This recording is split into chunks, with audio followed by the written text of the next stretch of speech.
Bienvenue sur votre chaîne École du Futur, c'est Moussa Diallo, professeur de SVT.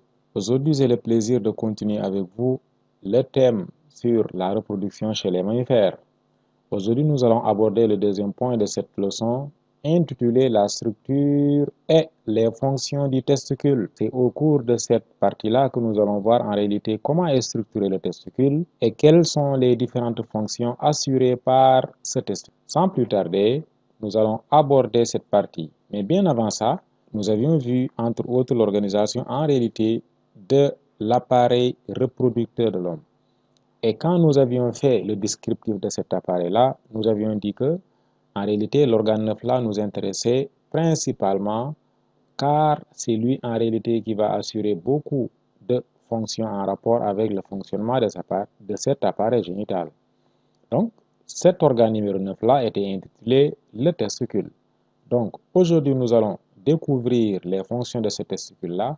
Mais bien avant ça, il faudra d'abord en réalité savoir comment ce testicule-là est organisé. Voilà pourquoi nous allons d'ailleurs démarrer par la première partie de ce point-là intitulé la structure du testicule. Car c'est dans cette structure du testicule que nous allons découvrir les différents éléments qui composent ce testicule afin de voir le rôle assuré par chacun de ces éléments du testicule.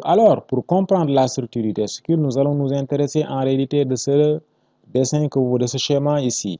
Là-dessus, vous avez ce qu'on appelle un testicule. Si vous observez bien ce testicule-là, vous allez voir qu'il est composé d'un ensemble de lobules appelés lobules testiculaires. Vous avez un lobule ici, deux lobules, troisième lobule, quatrième lobule, cinquième, sixième et septième lobule. Mais là, vous avez compris que c'est schématique. Un testicule en contient beaucoup plus que ça.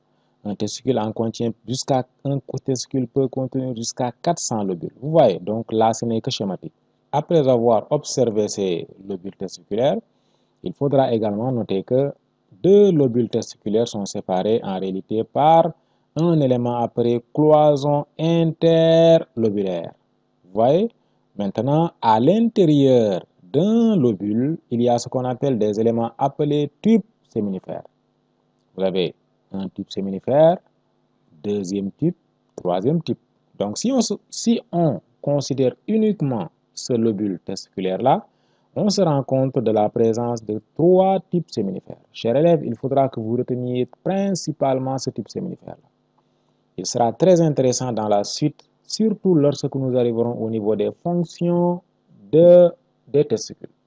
Donc, retenez que à l'intérieur des testicules, vous avez un ensemble de lobules séparés en réalité par des cloisons interlobulaires.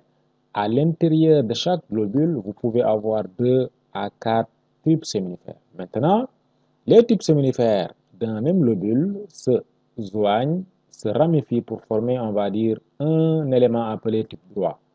Tous les tubes droits des tubes séminifères se ramifient pour former le réseau de Haller qui continue en réalité dans l'épididyme creusé d'un canal appelé canal épididymaire. Vous voyez? Donc, en réalité, ce canal épididymaire, en réalité, est contenu également dans le canal déférent. Donc, l'épididyme et le canal déférent constituent d'ailleurs l'un des éléments des voies génitales de l'appareil reproducteur mâle. C'est bon? Donc, voici la structure macroscopique. Et là, il est très intéressant de savoir que ça, c'est une structure macroscopique. C'est-à-dire une structure observée à l'œil nu, sans l'utilisation d'un appareil spécifique. Donc, si vous prenez un testicule, vous réalisez une coupe d'un testicule, il est possible que vous observiez ces éléments-là à l'œil nu. Donc, vous avez compris qu'il y aura des éléments maintenant qu'il sera intéressant de décrire et qui ne seront pas visibles à l'œil nu. Voilà pourquoi il faudra pousser l'étude en réalisant, en réalité cette fois-ci, une observation d'un testicule, mais cette fois-ci, pas à l'œil nu, mais plutôt observé grâce à un microscope optique